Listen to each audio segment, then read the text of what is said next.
Okay, if you're watching this, hi, my name is Joy. I am working on the graphics and the animations and how and in outs of the whole UI and the system, basically.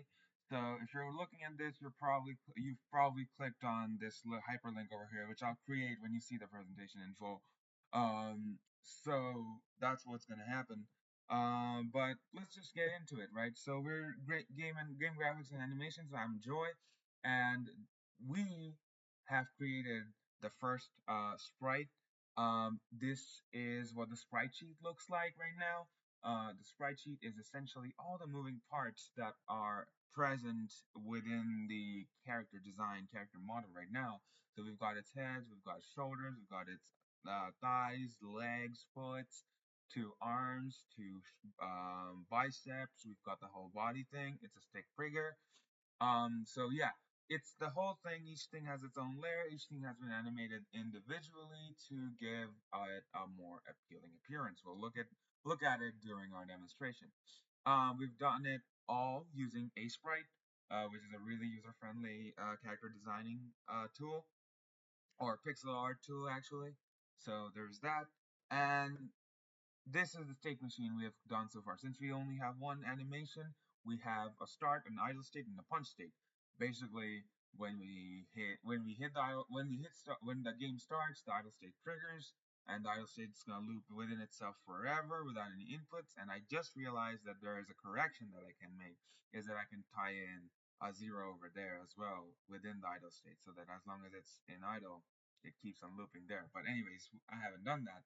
My bad. Moving forward, whenever input is triggered, which is this one over there, a punch animation is going to keep on looping within itself, and as long as that stays one, and then it's going to loop back. So far, that's all we have. So let's have a look at what that looks like right now in game. So this is what the characters looks like on the platform right now. On this bottom right side corner, you can see that the idle animation is constantly looping. And I'm going to simulate a punch by clicking this box, and boom, the punch animation plays. Our character starts punching. So there's the wind up and there's the punch. And if I turn this off, our character goes back to idle state. Right now, this is what it's tied to. This is just a checkbox over there, but in the future, I'm going to tie it to the text function over here that we have right now.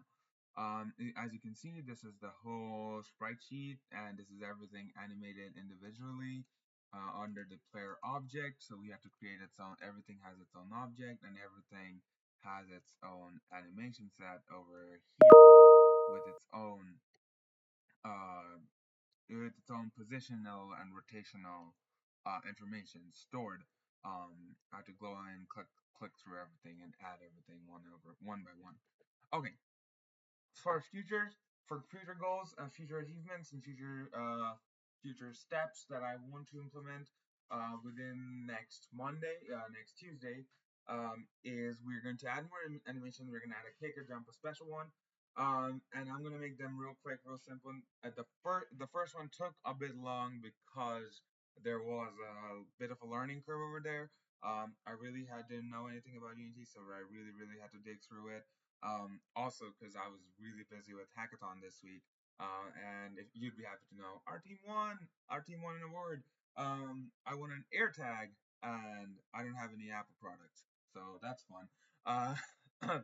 But as we go along within next week, my deliverable is to tie in an input to my animation and make sure it's automated. So make sure it's like whenever I type the word punch, it actually punches, which means I'll also have to work on a message parser on the input text box. So all of that I'm going to work on, and as a stretch, I'm going to make sure I can make a communication system between the server and the or find a way to communicate between the server and the client on each side to receive and send input and outputs. I might have to work with Trent and Colin on this one.